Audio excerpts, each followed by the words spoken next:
이제 읽으신 말씀으로 하나님의 음성을 전하겠습니다. 오늘 읽은 본문 말씀은 선한 사마리아인의 비유라는 제목으로 유명한 이야기지요. 이웃을 사랑하라는 유명한 메시지가 이 비유의 핵심 메시지인 것은 틀림이 없습니다만, 전후 문맥을 잘 살펴보면 우리가 놓치기 쉬운 보석 같은 메시지들이 또 많이 숨어 있습니다. 오늘부터 3주 동안 이 비유를 살펴보면서 하나님의 음성을 듣고자 합니다. 어떤 사람이 마틴 루터에게 그를 곤경에 빠뜨리고자 이런 질문을 던졌다고 합니다. 루터 선생님, 하나님은 천지를 창조하시기 전에는 도대체 뭘 하셨습니까? 답하기가 어려운 질문이죠. 그에 대해서 루터는 이런 짓궂은 대답을 했다고 하죠. 당신 같은 사람을 위해 지옥을 만들고 계셨습니다.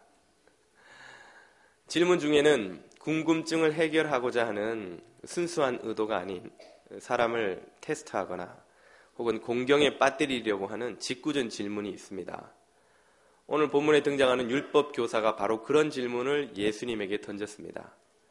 본문 25절을 보시면 어떤 율법 교사가 일어나 예수를 시험하여 이르되, 그의 질문의 의도가 순수하지 않았다는 것을 벌써 밝히고 있죠. 그의 의도는 테스트였습니다. 선생님, 내가 무엇을 하여야 영생을 얻으리이까? 영생의 길이라는 주제는 그 당시 이름 있는 랍비라면 누구나 만날 때마다 토론하는 단골 메뉴였습니다. 그래서 명성이 있는 랍비가 되기 위해서는 영생의 길에 관해서 적어도 한마디쯤 내놓을 이야기가 있어야 했던 것이죠. 이 랍비는 예수님의 수준이 어느 정도인지 아마 테스트를 해보고 싶었던 것 같습니다. 그래서 자기가 뻔히 아는 질문을 예수님에게 슬쩍 던져보는 것이죠.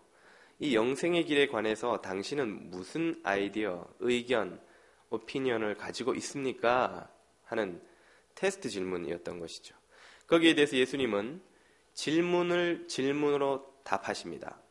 26절 보시면 예수께서 이르시되 율법에 무엇이라 기록되었으며 내가 어떻게 읽느냐? 어떻게 읽느냐는 말은 어떻게 해석하느냐 그 말이죠. 율법을 어떻게 너는 해석하느냐? 질문에 대해서 질문으로 답을 하는 이 토론 방식은 전형적인 유대인 랍비들의 토론 형식입니다. 아주 뛰어난 랍비들일수록 상대방의 주장의 허점을 잘 파악해서 비수 같은 질문을 던짐으로써 상대방 스스로 자신의 주장이 모순되고 그리고 상대의 주장이 옳다는 것을 깨닫게 해주는 그런 토론 방식인데요. 유대 랍비들은 아주 이런 방식의 토론을 애용했습니다. 한 기자가 이름 있는 유대인 랍비에게 그런 질문을 던졌다고 합니다.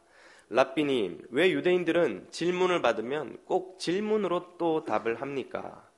그러자 그 랍비가 말하기를, 왜 질문으로 답을 하면 안 될 이유라도 있습니까? 라고 하더라는 것이죠.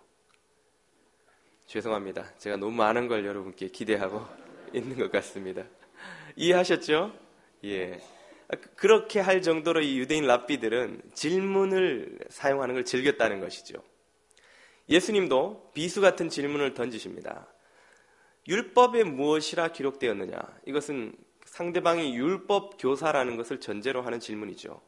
네가 지금 내게 던지는 질문을 율법 교사인 네가 모를 리 없을 텐데 그걸 어떤 의도로 내게 던지느냐? 내가 그걸 이해하지 못할 것 같으냐? 너의 의도를. 그럼 내가 너에게 물을 테니 너는 그 율법을 어떻게 해석하느냐? 너의 오피니언을 내놓아 보아라. 그러한 비수 같은 질문을 받고 이제 입장이 바뀌어 버렸습니다. 이 율법 교사는 예수님을 테스트하려고 질문을 던졌는데 예수님의 질문에 의해서 바로 자신이 테스트 당하는 입장으로 전락해 버린 것이죠. 조금 당황한 그는 자신이 할 수 있는 최고의 대답을 하였습니다. 27절이죠. 율법 교사가 대답하여 이르되 내 마음을 다하며 목숨을 다하며 힘을 다하며 뜻을 다하여 주 너의 하나님을 사랑하고 또한 내 이웃을 내 자신같이 사랑하라 하였나이다. 하나님 사랑, 이웃 사랑의 두 계명으로 요약될 수 있는 이 가르침은 우리는 흔히 예수님께서 처음 주신 것인 것으로 오해하지만 실제로는 레위기에 명백하게 이미 나와 있는 말씀이고, 당시 유대인 랍비라면 누구나 영생의 길이라고 요약할 수 있는 계명의 핵심이었던 것이죠. 그것을 예수님께서도 제자들에게 리마인드 시켜 주신 것입니다. 이 율법 교사는 누구도 반박할 수 없는 명백한 정답, 하나님 사랑과 이웃 사랑이 영생의 길이라는 정답을 지금 내놓았습니다. 그리고 그가 이 답을 할 때는 아마도 자신이 반박당하거나 혹은 이 답으로 인해서 창피를 당하리라는 생각은 꿈에도 하지 않았을 것이 틀림없습니다. 그러나 그가 얼마나 어리석고 교만했는지가 밝혀지는 데는 채 10초도 걸리지 않았습니다. 왜냐하면 예수님께서 그의 얼굴을 빨갛게 만들 만한 다음의 대답을 하셨기 때문이죠. 28절입니다. 예수께서 이르시되 내 대답이 옳도다.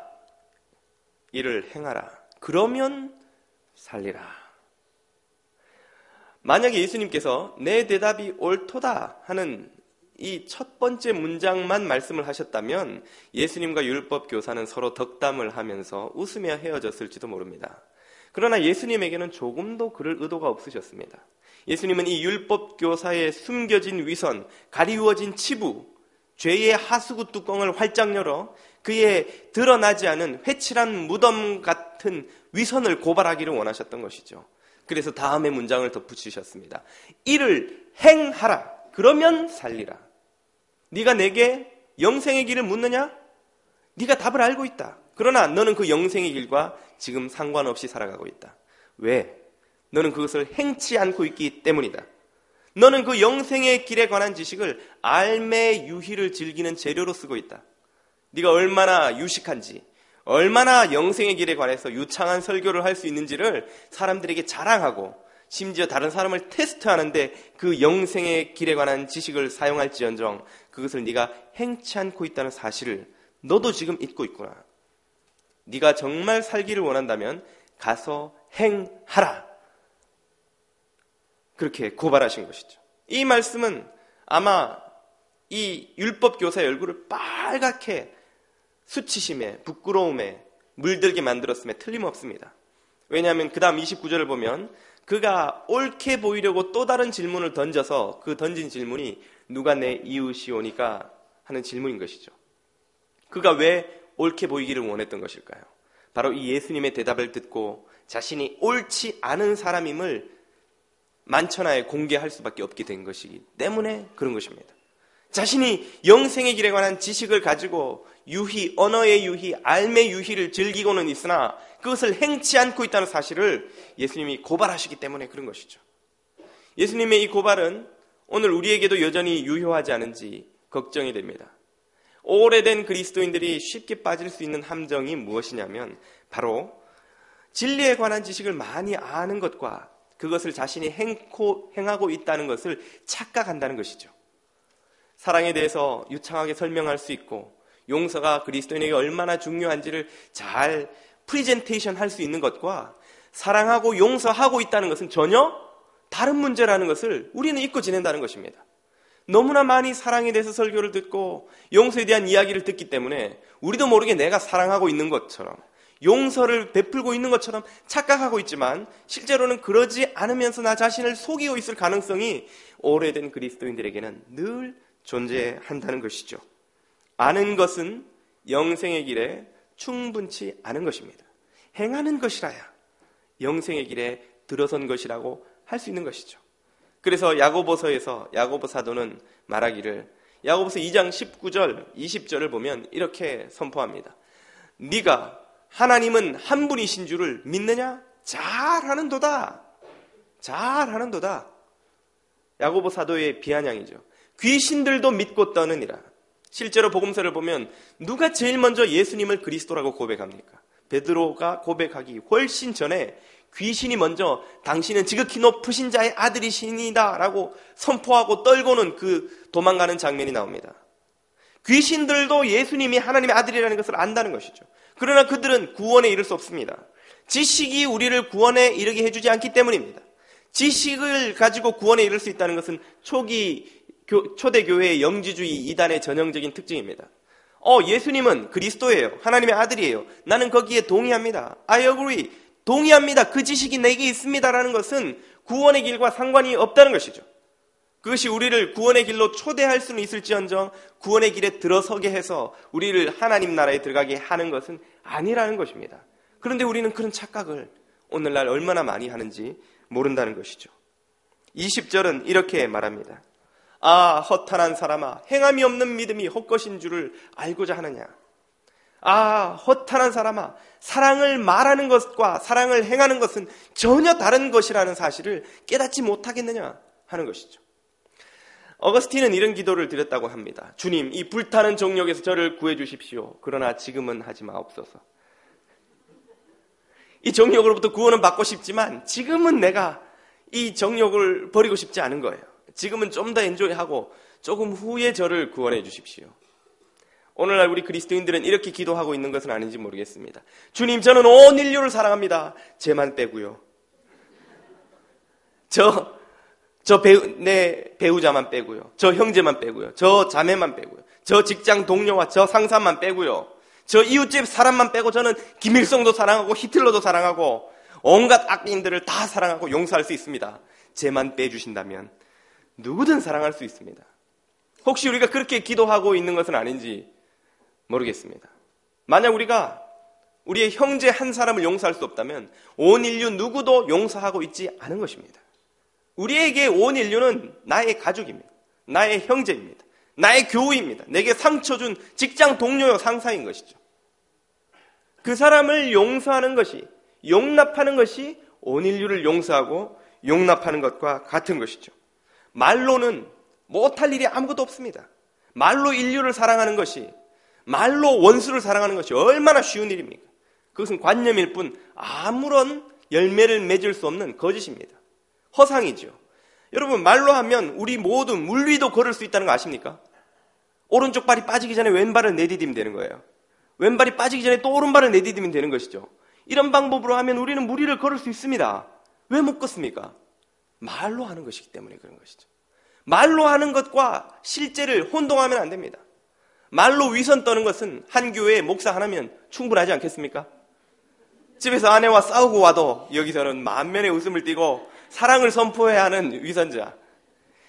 아마 우리는 너무 선에 대해서 말을 많이 하고 너무 적게 행합니다. 목사는 틀림없이 주님 앞에 가면 야단을 꽤 맞으리라고 생각합니다. 여러분들은 집에서 싸우고 오면 아무 말 안 하면 그만이지만 저는 와도 그 사랑을 이야기해야 됩니다. 목사 한 사람이면 말하는 것은 충분합니다. 우리에게 필요한 것은 행하는 것이죠. 따르는 것입니다. 사랑을 나누고 용서를 베풀고 용납을 시작하는 것이 중요하지 그것을 말하는 것은 더 이상 의미가 없다는 것입니다. 오늘 한국 사회가 또 한인 사회가 교회에 대해서 한결같이 외치는 목소리가 무엇입니까? 이제 더 이상 말하지 말고 보여주세요. 당신들이 말하는 그 사랑을 우리에게 보여주세요. 왜 오늘 이 설교가 우리에게 의미가 있고 중요한 것입니까? 오늘 이 한인 사회가 기적을 보기 위해서는 우리가 신유의 은사를 받을 필요가 있는 것이 아니라 무슨 죽은 사람을 살리는 놀라운 능력을 보여줄 필요가 있는 것이 아니라 우리가 서로 뜨겁게 사랑하고 용서하는 것, 그것만으로 충분하다는 것입니다. 그것만 보아도 세상 사람들은 하나님이 이 공동체에 임해 계시는구나 하는 것을 깨닫고 충격을 받고 초대교회에서 그러했던 것처럼 교회로 달려나오게 될 것입니다. 우리가 구태여 전도할 필요도 없습니다. 그토록 사랑하는 공동체가 한인사회에 어디든 존재한다면 그 소문을 듣고 그 공동체에 속하여 그 사랑으로 나도 치유받고 용서받고 구원 얻고자 하는 사람들이 얼마나 많겠습니까? 교회가 이 세상에 보여줄 수 있는 진정한 능력은 사랑하는 능력이며 용서하는 능력이며 용납하는 능력인 것이죠. 어느 목사님이 갈등을 겪고 있는 교회에 새로 부임을 하셨다고 합니다. 여러분도 한 번쯤 들어보셨을 법한 이 이야기는 그 목사님이 부임 첫 주에 교인들에게 서로 사랑하라는 제목으로 설교하신 것으로 시작됩니다. 교인들은 생각하기를 맞아, 우리에게 딱 적합한 말씀이야. 지금 우리가 들어야 될 말씀이지. 그랬다는 것이죠. 두 번째 주에도 이 목사님이 또 똑같은 제목으로 서로 사랑하라는 설교를 하셨습니다. 목사님이 바쁘셔서 설교 준비를 못 하셨나 보다. 교인들이 그렇게 생각했습니다. 세 번째 주에 또 똑같은 설교를 똑같은 제목으로 하시자 교인들 몇이 찾아가서 여쭤봤답니다. 목사님, 우리 다 듣고 아는 말씀을 왜 계속 반복하십니까? 그러자 그 목사님 대답이 그 이유는 여러분이 아직 서로를 사랑하고 있지 않기 때문입니다. 여러분이 서로 사랑하고 용서하실 때까지는 제게 다른 할 말이 없습니다. 오늘 이 이야기가 주는 교훈이 저와 여러분에게도 그대로 적용되는 것이 아닌지 모르겠습니다. 하나님께서 우리에게 기대하시는 것은 무엇입니까? 설교를 듣고 우리 안에서 일어나기를 기대하는 반응이 무엇입니까? 그것은 적절한 설교였고 좋은 설교였고 참 우리 목사님 말이 멋있고 유려하고 그 어떤 화려한 미사오구보다 그 말을 내가 듣고 사랑을 시작하고 용서를 시작하고 용납을 시작하겠다는 행함의 반응이 아니겠습니까? 제가 지난주에 저희 큰 아이 평화방에 들어갈 일이 있었습니다. 제가 설교를 하고 나면 아내가 꼭 와서 여보 제발 좀 평화와 나를 좀 팔지 않으면 안 되겠어요. 제가 여보 미천이 뻔한데 가족이라도 팔아야지 먹고 살지 좀 참아줘. 당신이 나한테 딴 건 해줄 거 없고 그냥 당신 파는 것만 좀 용납해 주시오. 그래서 죄송하게도 오늘도 평화 이야기를 좀 해야 될 것 같습니다. 제가 새벽 기도를 마치고 평화방에 들어갔더니 평화가 장난감을 가지고 놀고 있었습니다. 평화야, 자슈아 굿모닝. 제가 이렇게 인사를 했더니 이 아이가 들은 척을 안 하는 겁니다. 그래서 한 번 더 자슈아 굿모닝 힐끗 쳐다보더니 또다시 장난감만 가지고 노는 거예요. 그래서 제가 직업병이 발동했습니다. 이 목이 고든 백성에게 성도에 마땅한 예절을 가르치리라. 그리고는 그의 이름이 바뀌기 시작하죠. 자샤, come on. 이 자샤라고 이름을 지은 데는 이유가 있습니다. 이런 때에 제 입을 더럽히지 않고도 아이를 부를 수 있는 자샤, come on. 자슈아, 예. 제 목소리가 딱 깔리는 걸 보고 이제 이 아이가 약간 긴장을 하더니 제 앞으로 왔습니다. 왜 인사를 하지 않니? 아빠를 따라해봐. 아빠, 안녕히, 주무셨어요. 자, 말해봐. 인사하지 않는 거예요. 다시 한번, 아빠, 안녕히, 인사해봐. 인사하지 않는 거예요. 그래서 제가 장난감 야구 방망이를 이용하여 위협을 한 끝에 눈물을 뚝뚝 흘리며 아빠, 안녕히 주무셨어요. 라고 하는 인사를 듣고서야 제가 방을 나왔습니다. 제가 방을 나오자마자 아내가 문 앞에 있다가 제게 알려주기를 아침에 이미 이 평화가 뭔가 잘못해서 아내에게 크게 혼이 났다는 거예요. 그래서 화가 지금 엄청 나 있었던 겁니다. 지금 엄마에게도 화나 있고 막 세상에 화가 나 있는데 아빠가 들어와서 인사하라 그러니까 인사하기가 싫었던 거예요. 이 영안이 어두운 아빠 목사가 그것도 모르고 화난 아이에게 또 인사 안 한다고 막 다그쳤으니 애가 막 화가 나 있는데 지금 인사하라 그러니까 눈을 처음에 똑바로 뜨고 저를 보고 인사를 안 하더니만 나중에는 이 야구방망이의 위협에 마지못해 인사는 했으나 이를 악무니 인사. 제가 평화와 그런 아침에 일을 겪고 나와서 문득 그런 생각이 들었습니다. 우리가 하나님 앞에서 이런 모습으로 서 있을 때가 굉장히 많겠구나. 우리는 교회 나와서 하나님으로부터 생명의 말씀을 듣습니다. 사랑하고 용서하라는 음성을 듣지만 우리 안에 분노가 있습니다. 화가 나 있어요. 하나님께서 기도 응답해 주시지 않은 것에 대해서 화가 났고, 직장 상사가 나를 무시한 것에 대해서 화가 났고, 동료나 친구가 나를 존중하지 않는 것에, 아내가 나를 존중하게 대하지 않는 것에 화가 났고, 아이들이 나를 엄마로서 아빠로서 무시하는 것에 대해서 화가 났고, 실패한 것에 대해 화가 났고, 내 뜻대로 뭔가 되지 않는 것에 대해서 화가 나 있는 거예요. 그 화난 것이 우리에게 정당성을 부여해 줍니다. 맞아, 나는 화날 만한 이유가 있어. 누구도 내게 뭐라고 할 수 없어. 하나님조차도 내게 사랑이니 용서니 하는 그런 소리로 날 요구할 수가 없어. 왜? 나는 화를 내도 마땅한 대우를 받았으니까. 그리고 우리 자신에게 면죄부를 주는 것이죠. 그리고 하나님의 음성을 따르지 않아야 할 이유를 우리 안에서 발견해내는 것이죠. 얼마나 자주 우리는 그런 분노와 증오와 화난 마음 때문에 하나님의 음성 앞에서 외면하고 있습니까? 그러나 우리가 깨달아야 하는 것은 우리가 누군가로부터 받은 상처, 나에게 잘못한 형제의 자매의 잘못을 떠올리고 있을 그때에 하나님께서 얼마나 감당치 못할 무서운 죄를 나를 위해 대신 지셨는지를 우리가 잊고 있다는 것입니다. 내가 저 사람이 나에게 한 독설과 저 사람의 상처 주는 행동으로 인해서 분노할 때에 내가 얼마나 주님을 모욕했고 주님에게 상처를 드렸고 주님 앞에 더러운 죄를 쏟아 놓았는지를 잊고 있다는 것이죠. 나를 모욕한 저 사람, 그 사람을 향해 분노를 터뜨릴 때 내가 얼마나 주님을 모욕해 왔는지는 잊어버렸다는 것이죠. 주님께서 그 모든 것을 용서해 주셨다는 사실을 잊은 채 나는 화낼 만한 자격이 있고 누구도 나에게 뭐라고 할 수 없노라고 스스로의 교만한 마음을 곧은 목을 정당화시키고 있다는 것이죠. 하나님께서 주시는 모든 생명의 복은 사랑과 용서와 용납의 자리에서 시작되는 것입니다. 우리가 진정 하나님으로부터 하늘과 땅의 복을 아낌없이 받아 누리길 원한다면 무슨 신유 집회나 특별 집회나 무슨 금식 특별 집회, 슈퍼 울트라 신유 파워 목사님의 집회에 가서 고개를 숙인다고 복을 누리는 것이 아닙니다. 그 모든 것이 사랑 없이 용서 없이 형제 자매를 용납함이 없이 가서 고개 숙이는 것은 하나님의 복을 누리지도 못하는 미신이요 무속이요 거짓입니다. 하나님은 형제와 자매가 서로 사랑하며 용납하며 하나 되는 그 자리에 영생의 복을 허락한다 하셨습니다. 영생 안에 모든 좋은 것들이 다 있습니다. 하늘의 복과 땅의 복이 모두 사랑하는 그 자리에서 쏟아부어지는 것입니다. 용서하는 형제들의 관계 속에서 쏟아부어지는 것입니다. 용납할 수 없는 일을 용납하는 자의 심령과 삶 속에서 부어지는 것입니다.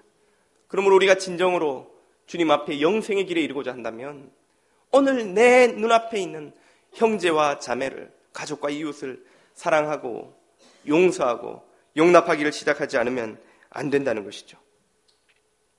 우리가 누군가를 용서하지 않고 있다는 사실을 신앙생활을 하며 견딜 수 없기 때문에 종종 우리 자신을 마취시키는 방법도 씁니다. 앞에서도 말씀드렸지만 사랑에 대해서 말을 듣고 막 눈물을 흘리는 것, 용서에 대한 감동적인 책을 읽고 가슴이 뭉클해지는 경험이 마치 내가 사랑하고 있는 것이냐, 용서하고 있는 것이냐, 자기를 속이게 하는 데 쓰인다는 것이죠. 그래서 누군가가 물을 때에 용서란 이런 것이야 라고 멋있는 정의를 내릴 수 있고 용납하지 않으면 안 되는 당위성에 대해서 설명할 수 있는 것으로 마치 내가 용서하고 용납하는 삶을 살고 있는 양 자위하는 함정에 빠질 수 있다는 것이죠. 그게 바로 이 율법 교사가 처해 있는 자리인 것입니다. 오늘 저와 여러분이 그런 자리에 처해 있지는 않는 것입니까? 지난 2주 동안 제가 여러 장례식을 인도하고 또 방문하게 되었습니다. 장례식에 갈 때마다 관에 누워있는 고인을 바라보며 그런 생각을 하게 됩니다. 나도 곧 저곳에 누울 텐데 내가 왜 그런 생명 아닌 것들을 위해 그토록 에너지를 낭비하고 생명 주는 것을 위하여 이토록 소홀한 것일까? 지난주에 어느 교우를 만나 이야기하다 보니 그분이 9.11 테러 사건 때 빌딩에서 살아나온 분 이야기를 해주시더라고요. 그 이야기를 듣는데 제 머릿속에 그 빠져나오는 장면이 영화처럼 그려지는 것입니다. 쾅 하는 소리와 함께 빌딩이 흔들리고 엄청난 진동과 소음과 열기가 오피스를 휘감아 들어올 때에 그 오피스 안에 있던 사람들의 오로지 하나의 관심은 무엇일까요? 빨리 이 오피스를 빠져나가 계단으로 달려내려가서 이 빌딩을 빠져나가는 것이죠. 1분 1초가 빠르냐 늦느냐에 따라 그의 생명이 빌딩 아래 깔려 재가 되느냐 아니면 생명을 얻느냐가 결정되는데 무슨 다른 것을 염려할 여유가 있겠습니까? 그런데 그가 달려나가다 갑자기 저 랩탑 저거 새로 산 건데 2,000불짜리인데 그리고 랩탑 챙겨야지. 랩탑 챙기고 저 양복 알마니 5,000불짜리인데 잠깐만 저 양복 챙겨야 돼. 그리고 또다시 양복 가지러 막 달려갔다가 저 김 부장 어제 나한테 날 무시한 놈 저놈 그냥 갈 수 없지. 막 달려나갈 때 찬스다, 기회는 찬스다. 그리고 발 딱 걸어가지고 넘어뜨리고 그거 다 하고 빠져나가다 보면 어떤 일이 일어날까요? 생명을 잃는 것입니다. 허탄한 것들 때문에 아무 유익이 없는 것들 때문에 우리의 시간과 정열과 에너지를 낭비하다가 생명을 잃는 것이죠. 그 순간에 중요한 것은 무엇뿐입니까? 생명뿐인 것이죠. 생명. 제가 확실히 예언하건대 제가 여러 번 예언하였지만 한 번도 틀린 적이 없습니다. 제가 얼마나 신령한 목사인지. 예언컨대 100년 후에 여기 이 자리에 남아있을 분은 한 분도 없을 것입니다. 아멘. 틀린 적이 없어요. 제가 이거 예언했는데 아무도 그렇지 않다 하시는 분이 없고 틀렸다 하는 분이 없었습니다. 우리의 인생은 무너지는 빌딩과 같습니다. 5분 후에 무너지냐 50년 후에 무너지냐의 차이지 무너진다는 점에서는 예외가 없는 것이죠. 그렇다면 무너지는 육체의 빌딩 아래서 우리가 정말 추구해야 할 것이 무엇이며 정말 이루어야 할 것이 무엇이며 정말 하나님께서 힘쓰라 하신 것이 무엇입니까? 그것은 나의 가족을 사랑하고 형제를 용서하고 내게 상처 준 자매를 용납하는 것 아니겠습니까? 우리가 죽는 순간에 그 용납하지 못한 것으로 인해서 내가 평생 너를 용서하지 않았으니 그래 너도 마음이 힘들었지 고생했지 그것이 통쾌할까요? 아니면 용서하지 못함으로 인한 그 기나긴 밤의 분노와 상처와 고통으로 인해서 후회하게 될까요? 생명의 길이 사랑과 용서와 용납에 있는 것입니다. 그것 외에 우리의 인생에 전심전력하여 구하여야 할 것은 사실상 아무것도 없는 것이죠. 천국 입국 심사대에서 천사가 줄 서 있는 사람들에게 이렇게 외칩니다. 자, 각자의 여권을 다 드시고 여권에 영생의 길이 적혀 있는 사람만 앞으로 나오십시오. 그 여권에 뭐가 적혀야 되는지 모르는 사람들은 뒤에 남아 황망한 표정을 짓고 있는데 그리스도인들이 여권을 들고 앞으로 달려나오면서 여기 하나님 사랑, 이웃 사랑이라고 적혀 있습니다. 달려나갔습니다. 천사가 그 여권들을 다 받아 모아서 한 장씩 살펴보더니만 자, 이 적힌 대로 행하신 분들은 천국으로 들어가시고 행하지 않으신 분들은 지하실로 내려가십시오. 네? 지하실에 뭐가 있습니까? 사람들이 지옥이라고 부르는 곳이 있습니다. 뭐라고요? 저는 하나님 사랑, 이웃 사랑을 알면 천국 간다고 들었는데요. 네, 거기도 문패에는 천국이라고 적혀 있습니다. 적혀만 있으면 뭐합니까? 그 안은 지옥이라면서요. 당신도 저것만 두셨지 않습니까? 끝났습니다, 이야기가. 어젯밤에 이야기 만드느라고 고생 좀 했는데 감동되시죠?